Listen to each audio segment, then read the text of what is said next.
Wales.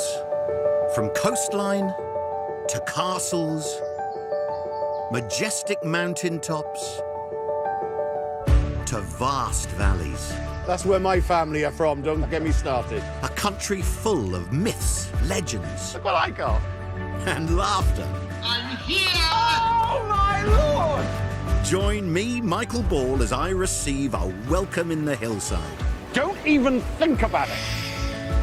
Look at this view, man. Travelling across this incredible landscape. I'll be rediscovering my Welsh heritage. It's a beautiful country, man. I've never felt more connected with the place. There is something about the Welsh giving a welcome. Tasting the local cuisine. Cheers. And taking in the spectacular scenery. Embracing the culture. That is the most fabulous auditorium. And Celtic pride. Calon Lan. In this wonderful land of song. There's something that makes you want to sing when you're up here. Marvellous. A lifetime's ambition is about to be achieved. Ah! Smashing history, it really is.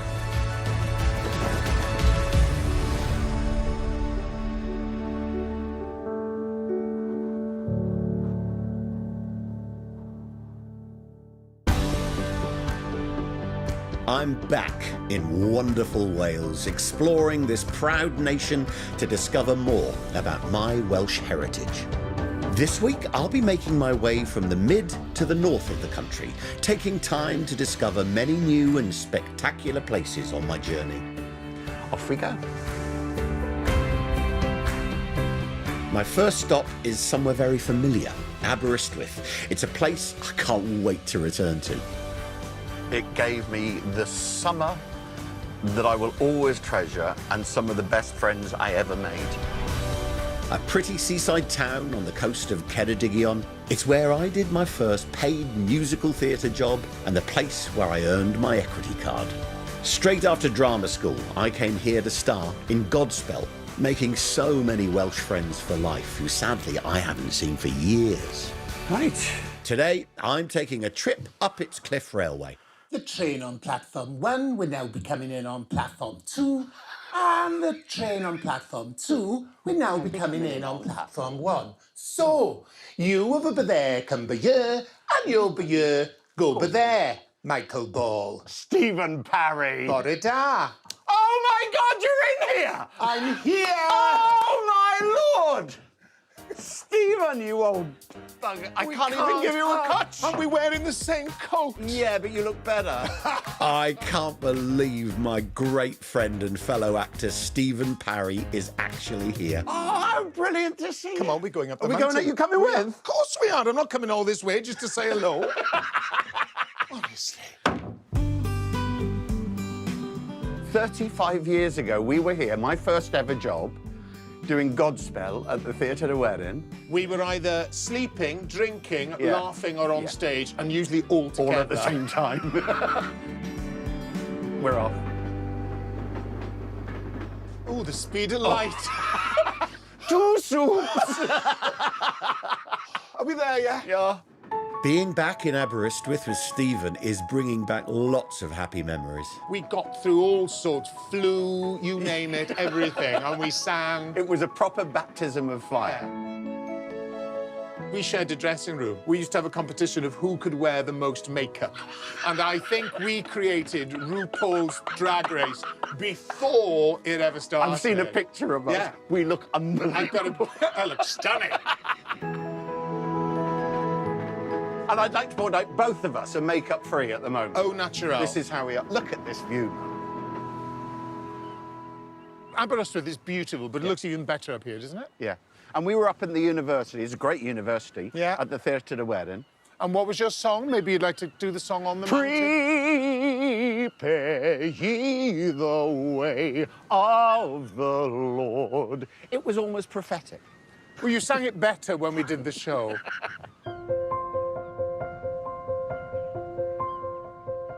What is it, you think, about Wales and the Welsh that makes it so special around the world?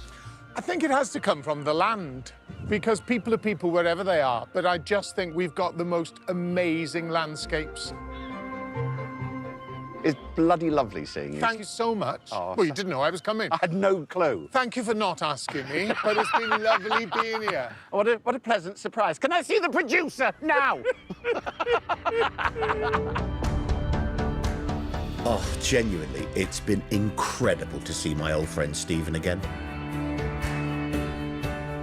Well, next I'm heading inland to a small market town in the county of Powys, Rhaeadr. This area of mid-Wales is a hotspot for red kites, the national bird of Wales. Let's all go fly a kite. I'm at Gigrin Farm, the red kite feeding centre, where farmer Chris Powell has invited me for a lunch, like no other. The sky is full of these beautiful red kites. How did this start? My father and I used to feed the sheep up on that bank, and we had a dog that could catch rabbits. And we came out for lunch one day, and there were 2 kites dipping down on this rabbit. After lambing, we started getting meat from a local butcher. To encourage the kites to stay? Yes, that's right. We didn't know anything about them. You just thought these are beautiful birds? Yes, and we had a telephone call from the RSPB. Wanted an urgent meeting. We thought we were in trouble, but it was to ask us to become the official red kite feeding station.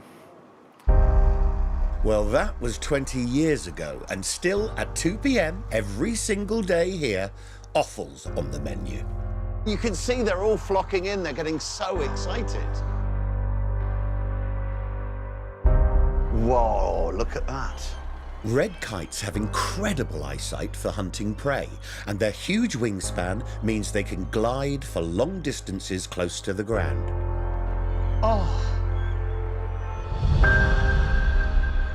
It's dizzying, isn't it? It's dizzying. Look at them, you can see so closely. It's hard to believe what I'm seeing. What started as 2 visiting kites is now up to 600. Marvellous. Before I head off, I'm getting the chance to serve up seconds. Delicious.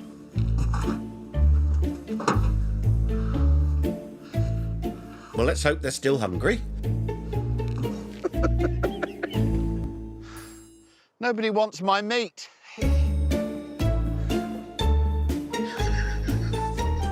Ah, great. Obviously not. Well, sod the lot of you.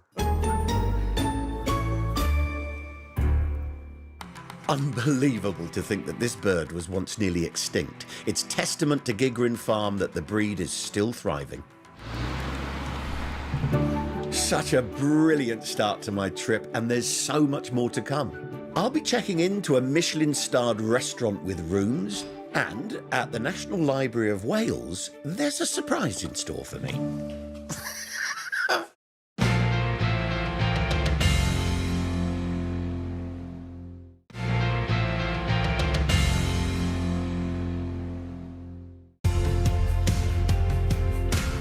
This week I'm heading north and on my way exploring mid-Wales. So far, I've been getting to know the local birds. That is spectacular. And caught up with an old friend in Aberystwyth, which is where I'm staying for the next chapter in my journey. I'm off to another jewel in its crown, the National Library of Wales. Since 1916, it's been the keeper of literature and archive, documenting the history and culture of this remarkable country. Meeting me is Dr. Meredith Ep2, curator of manuscripts. So who are these fine gentlemen, Meredith? Oh, these are the head-hunted gentlemen of the past. These are the illustrious greats of Wales. Oh, you'll be up there soon. Unlikely, but thank you. It's not a lending library. It's I mean, not if a- I'd taken a book out 37 years ago and I hadn't bought it back... We'd still be looking for you. You'd be...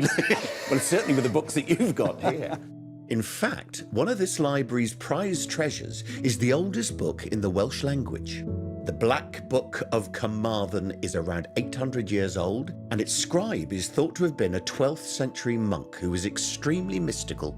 Forget your wizard at the royal court and go for somebody who has grown his hair, who's become wild, who's become dishevelled, and he spends his time talking to trees, talking to little pigs, and prophesying what's going to happen in the future. This is quite weird stuff. Well, weird or not, Meredith's letting me leaf through the black book, providing I put on some white gloves. You can see as the book progresses, the writing gets smaller. Can you put a price on something like this? It is virtually impossible. It's unique. Had that particular object disappeared, say, during the 16th century, the 17th century, or the 18th century, a chunk of Welsh literature and tradition would have disappeared completely. Now, I've been told that as well as ancient manuscripts, the library are entitled to a copy of every book ever published. Well, it's time to find out if it's true. So, Meredith, I set you a challenge. I'm so embarrassed about this. So I gave you 3 books. Did you manage any of them? You can't possibly have got one of them. I shall die of embarrassment if you have.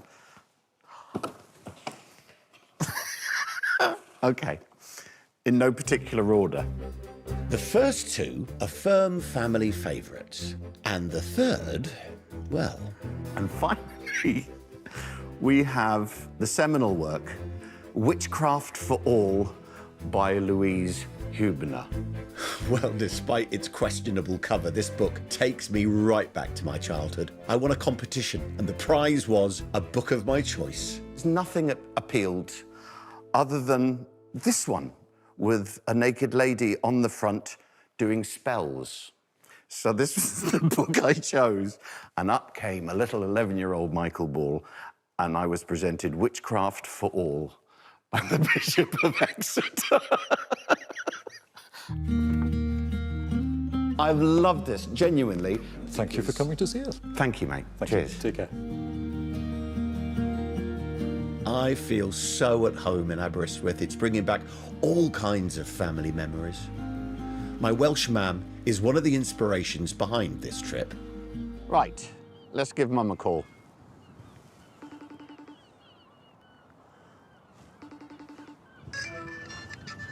Hi, Mum. You all right? I'm fine. How are you? Oh, you look cold. It's Wales. Of course I'm cold. Do you know... Guess where I am? I don't know. I haven't been here, and I don't think you've been here for 37 years. Oh, my Lord. Aberystwyth. Oh, fantastic. Yeah. I've just been along the front and seen where we all used to live. What do you remember of that time? Oh, gosh, the excitement. Because it was your first job. Yeah. I mean, we've seen you in productions at drama school and so on, but this was the real thing. Yeah. It started your journey. Yeah. And what a journey. It's been all right, hasn't it? It's been fabulous. Mum, Wales is stunning. It is. Don't tell too many people, because there'll be crowds there. Should we just keep it between us? Yeah. Bloody love you, Mum. Love you too, my darling. I'll call you when I'm up north. Okay, my God sweetheart. bless. Be good. Well, as much as I love Aberystwyth, I've got so much more to explore. Next, I'm heading further up the coast of majestic mid-Wales. So we're off to Ynyshir, to Gareth Ward's Michelin-starred destination restaurant. And I believe there are teepees as well there. I don't think I'll be staying in the teepee. I think, you know, that's not the kind of camping I'm used to. Ynyshir is located on the edge of the Dyfi estuary. I'm checking in for the night. It's a tough job, of course, but someone's got to do it, haven't they?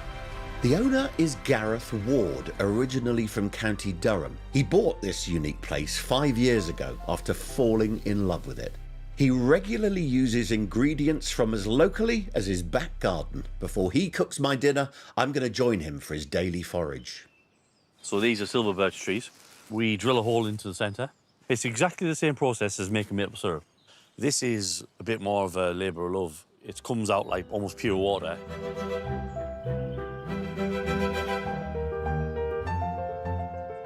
We reduced this by like 98%.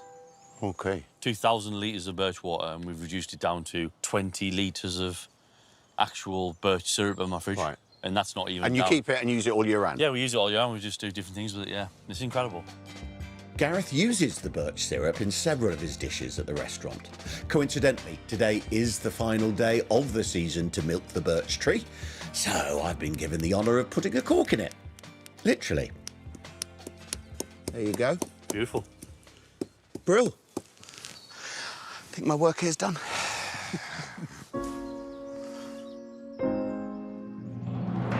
Well, my work might be done, but Gareth's just getting started. While I freshen up, he and his team are busy preparing my dinner. The Ynyshir experience means diners are served up to 30 courses using local ingredients. Gareth's promised to cook me some of his favourites from the taster menu, and I've got the best seat in the house. So, Gareth, this is your version of the chef's table, then? Yeah, so this is a table of 4 called Furnace, and the menu revolves around fire. It's going to showcase some really local produce. Yeah. Now, these have just arrived. Are they fresh? No, they're not fresh at all. No. You're just going to serve these raw. So we've got some British wasabi here. So we're just going to grind this down. OK. Where did your interest in food start? It happened completely by accident. Like, I left school, not having a clue what I wanted to do. Yeah, I left school pretty useless, to be honest. And it was either that or probably down the wrong track. Thank God I chose food. First course, Gareth's take on a Thai green curry. That is... those shrimp. They're amazing, aren't they? Amazing. Yeah, really, really beautiful. Oh, man. I've got to tell you, I'm having the worst time on this holiday. It's not a holiday, I'm working. What am I saying? It's not a holiday, I'm working. Yeah. And this has been a real low point. Yeah. Next up, local Dyfi lobster, and I've been tasked with making a chilli and garlic dressing to accompany it. Can I have a stunt double? Yeah, if you want. How's Really it work, like, get that in there. Oh, Yeah. right. So we're I just licked my finger and it was gorgeous. And the complete dish was even better. That's ridiculous. The taster menu is so extensive that there's not a carb in sight. So this is just our little take on the beef and black bean. Yeah, you can come again. Last, it's pudding, and Gareth's using that forage syrup produced from his silver birch trees. But what we've done with this is we've smoked it over birch wood. Oh, what a great flavour. Yeah, it's amazing, isn't it? Because I like that a lot. Beautiful, and it goes really well with chocolate. So we're just going to put your chocolate in like that. Just fill that hole up with some nice birch syrup. And there you go, that's it. Really simple. It's 2 beautiful ingredients together.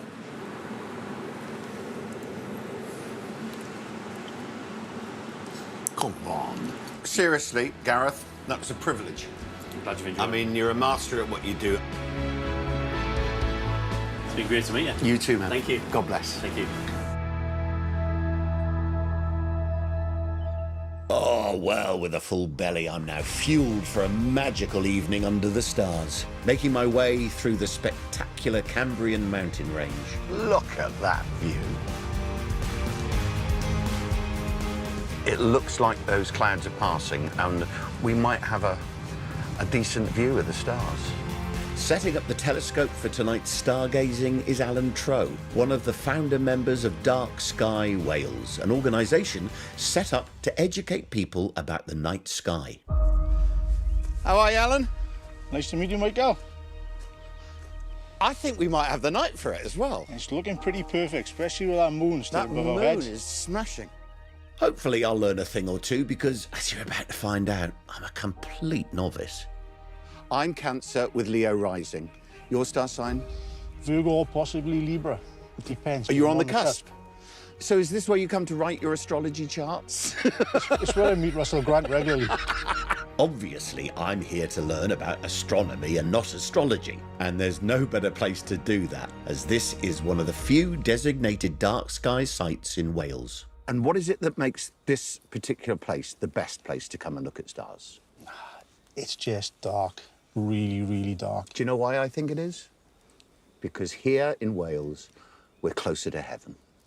It's God's country. You That go. goes without saying. and actually, God's country begins in the Rhondda. I'm with you there. The Cunnon's pretty nice as well. Oh, That's where my family are from. Don't get me started. The green, green grass of home. The green, green grass of home. Without a shadow Tom of a doubt. knew what he was talking about. Should we go and have a look? Let's do it. I would love to. Come on there, but... Shame to leave the fire, though, eh? Oh, and how's that for timing? A satellite is passing right over us. I want to see some stars. Alan's telescope can take you anywhere in space by just punching in a few numbers. So that's lining up the Orion Nebula. Yes. First, I'm hoping to see the brightest nebula visible in the night sky. Can I have a look? Yes. So you should see 4 stars very close together. Yeah. They're called the trapezium stars. Yeah. And one of those stars is a big blue giant star, which is what's illuminating the gas all around it. I want to boldly go where no man has gone before. Amazing. Amazing. A nebula is a cloud of dust and gas. Up close, it's absolutely spectacular. Next, the brightest star in the sky. Take me to Sirius. Now, Sirius is spectacular in the telescope. Oh, my goodness. It does. It has all those colours around it. Yeah, it's beautiful. It's fabulous. I think you might have me hooked. Now, there's no way I can leave without a closer look at tonight's beautiful moon. Amazing. You can see it in such detail. Yeah. And do we always get the same side of the moon facing us? Yes, it changes phase as we go through the moon cycle. So you do get to see more and more of the moon itself as it gets too close to full. And actually, full moon is not the best time to look at the moon. Why is that? Because it's daytime on the moon, so there is no shadows being cast. Oh, okay. So you just see a flat kind of shape to it. It's stunning. And the great thing is, you can easily get a picture with your mobile phone through that. Can you? Yes, just make sure you turn your flash off and we'll give it a go. There you go. Wow.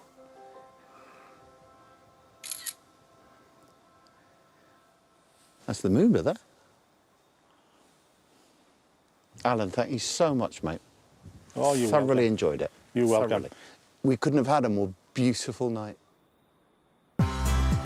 Coming up, I'm at the most spectacular Welsh castle. Oh. Wow. And off-roading at a slate quarry. I didn't know I was such an action man.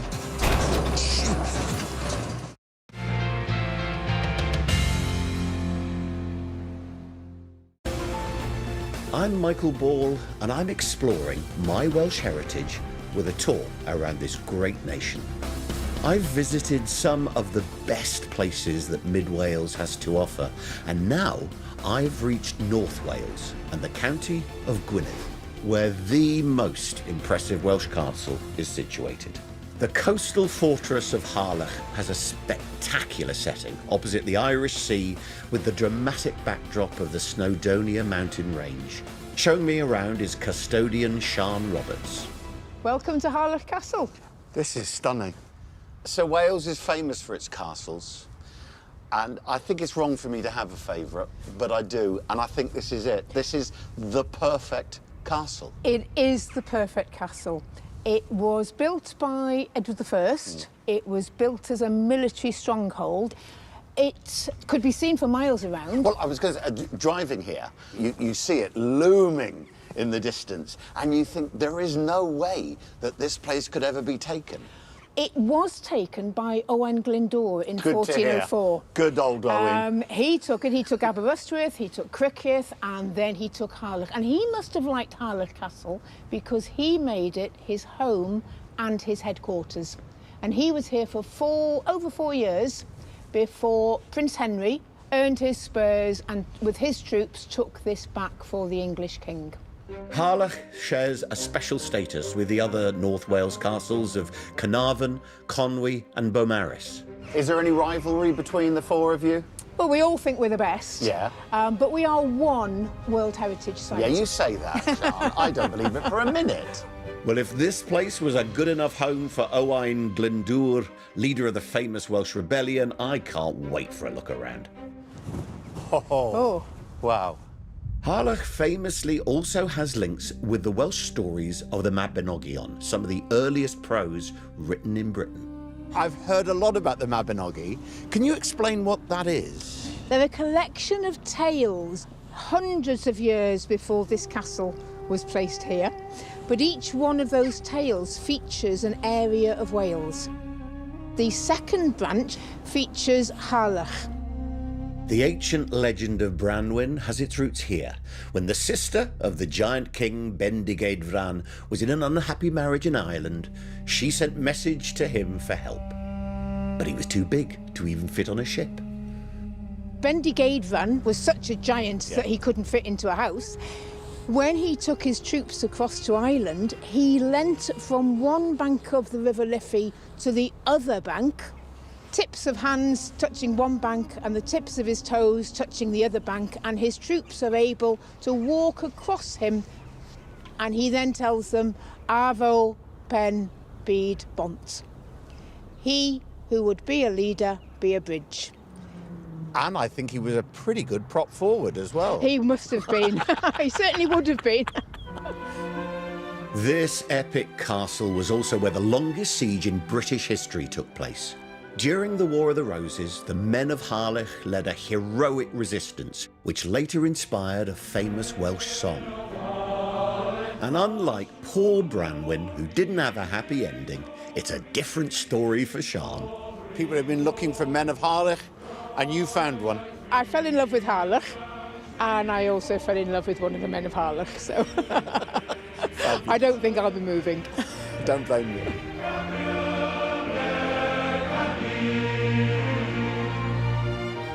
Ah, it seems fairy tales do exist. Right, time to carry on my journey north, right to the heart of Snowdonia. The Snowdonia National Park attracts 10 million visitors every year. It was the opening of roads and railways in the Victorian era that really started its tourism industry. Mining was widespread here from the late 19th century, with villages like Betysacoed being entirely built from the stone quarried nearby. My next stop, though, is taking me to Blaenau Festiniog, famous for its slate quarries. It's known as the town that roofed the world. I'm at the visitor attraction of Llecwedd to find out more about this area's mining history with my tour guide for today, Bryn Hughes. Hey, Bryn. Hello. How are you, bud? Welcome to Llecwedd. Great to see you. Great. Where do you want me in the? Yeah, the best view is going to be here. It's going to be really stunning on the way up. I have a feeling it's the bumpiest view as well. Unfortunately, it is, yeah. I'll be all right. Cheers, mate. OK.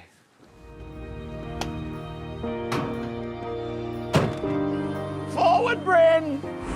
On my way. Why is it that everywhere I seem to go in Wales, I seem to be bumped to hell and gone? I didn't know I was such an action man. It might be bumpy and slightly grey, but the incredible views more than make up for it. There are slate mines as far as the eye can see. Look at that! This mine over here is called the Oakley Mine. They started mining there in 1818. It's the deepest slate mine in the world. So how deep does it go? Well, it goes well over 2,500 feet. And it has 27 levels. It has 800 chambers in the ground, which are linked by 57 miles of tunnels, which gives you an idea of the size of the mine.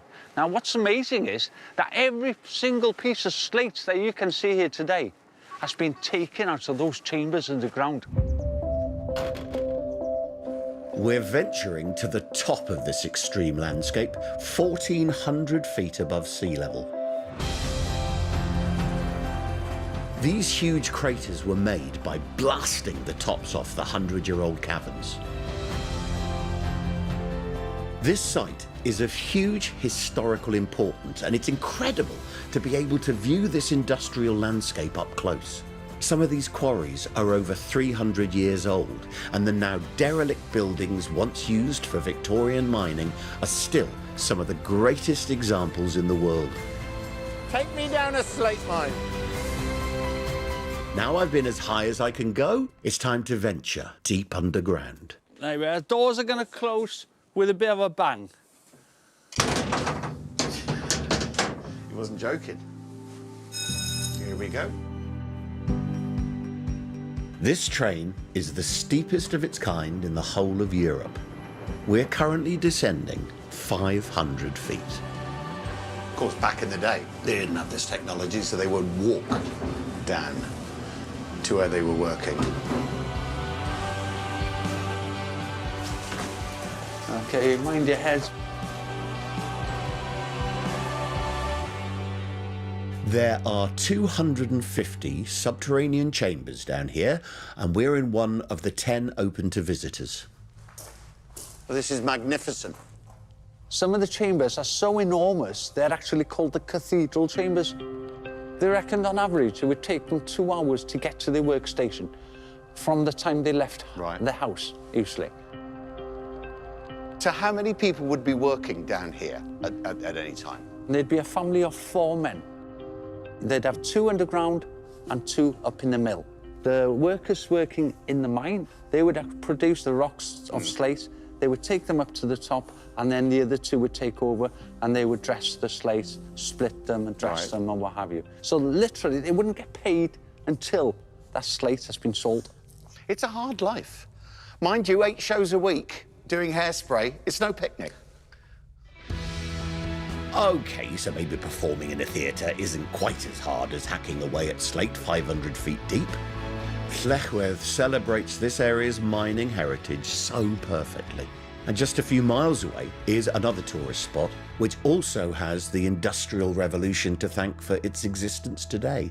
I'm steaming on ahead to Porthmadog, home of the world's oldest independent railway company, Festiniog. I'm about to take a trip on the 150-year-old, lovingly restored steam engine Welsh Pony, and I can't wait. Beautiful. Your carriage awaits. Thank you very much. Hiya, Claire. Hello, nice to meet you. Nice to see you too. That's quite loud, isn't it? Joining me in my carriage is Claire Britton, an expert on this railway's heritage.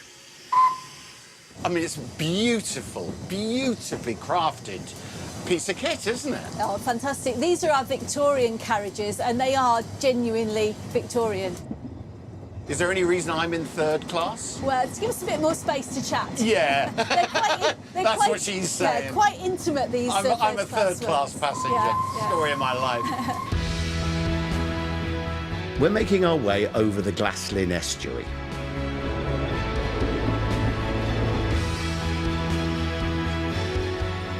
In 1832, the railway was built purely to serve the slate industry here.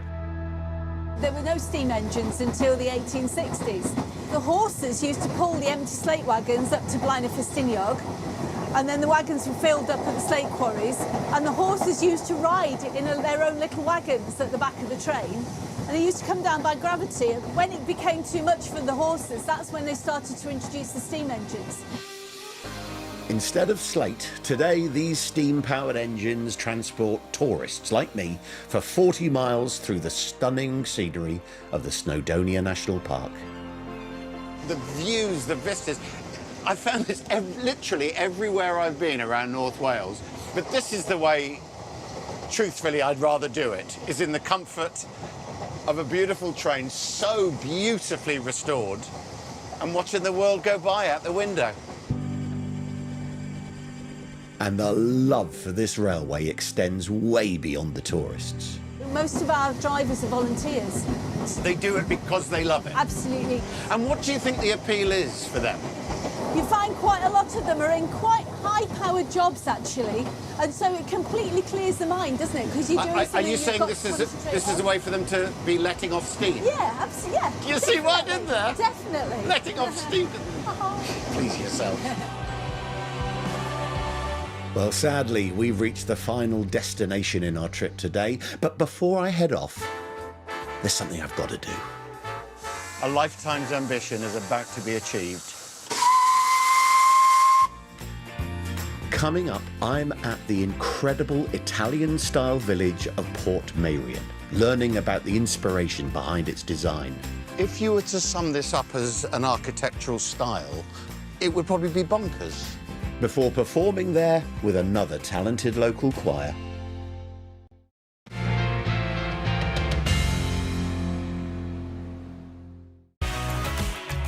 This week, I've been exploring Mid and North Wales. It's been the most magnificent journey, and thankfully, it's not over yet. In fact, my next stop is somewhere I've heard a lot about and I've always longed to visit. It's Port Maidian Village, a tourist spot on the coast of Gwynedd. But you'd be forgiven for thinking it was Italy, especially on a day like today. Dan. Morning. Great to see you. Oh, I'm so excited to look around this place. Absolutely amazing. Should we go? Yeah, let's do it. Dan Benham's an architect who's going to tell me more about this special place, and at first glance, it doesn't disappoint. Well, Dan, Yeah. if you were to sum this up as an architectural style, I think it would probably be bonkers. I think you're spot on there. The village was the dream of Welsh architect Sir Clough William Ellis in the 1920s. Now, he believed that a naturally beautiful location could be developed and enhanced without being ruined, and his architectural style was extremely different to his peers. It's literally a series of buildings which have been collected together. I'll have a bit from Bath, I'll have a bit from Flintshire, so we've got the Flintshire Town Hall there. Yeah. But he needed to clough it up. So we've got a crown on the top of it. And he's taken that from a fire pit and turned it upside down and put it on top of the building.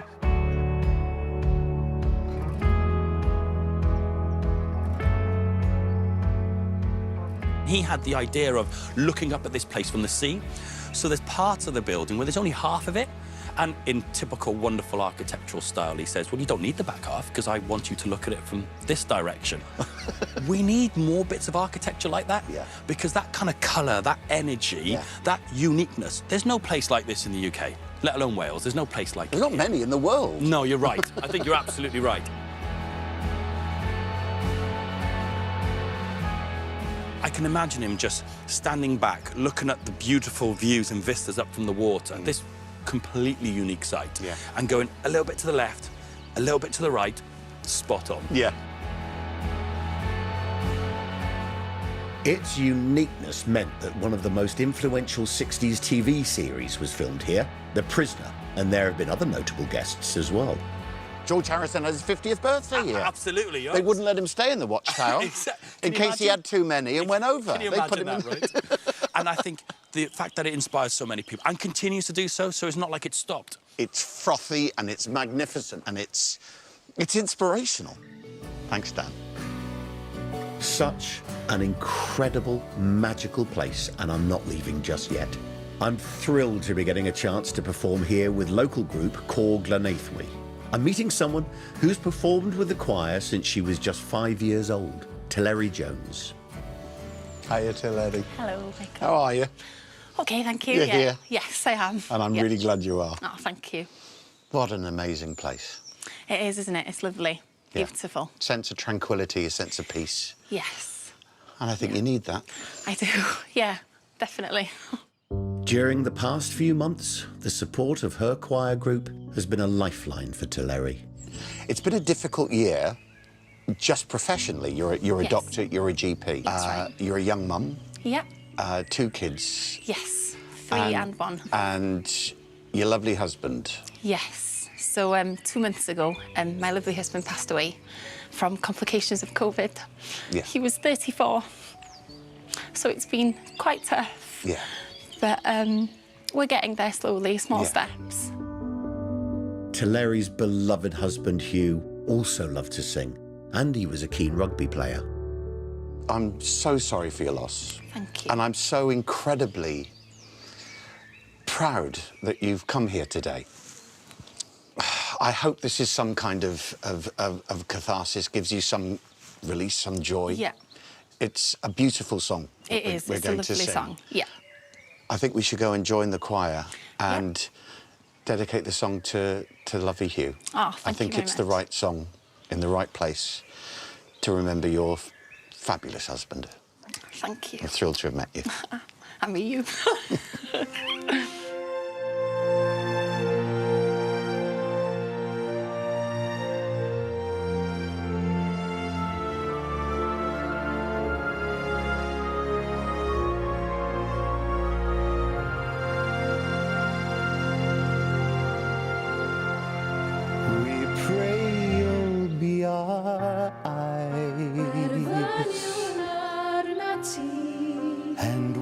us as we go, and help us to be wise in times when we don't know. Let this be our prayer when we lose our way.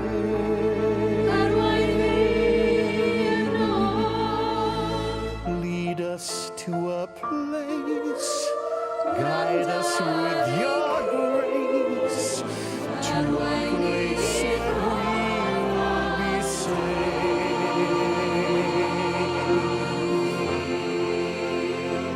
Sogniamo al mondo senza più violenza, un mondo di giustizia e di speranza.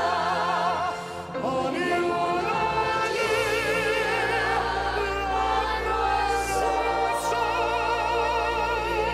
solentino, simbolo di pace, di fraternità.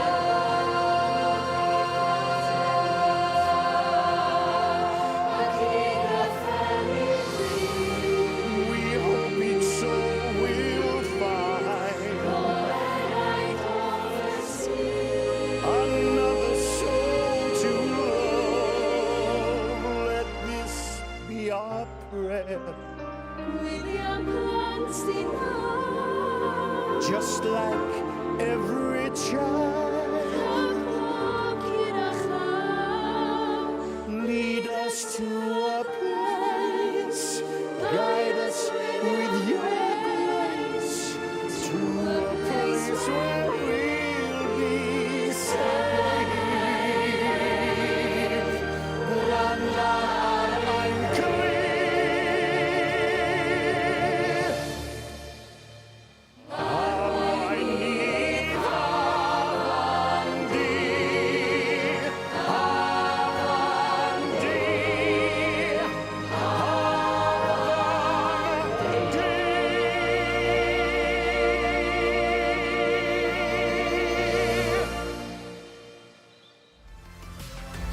What a voice. Michael's back in wonderful Wales next Friday at 8.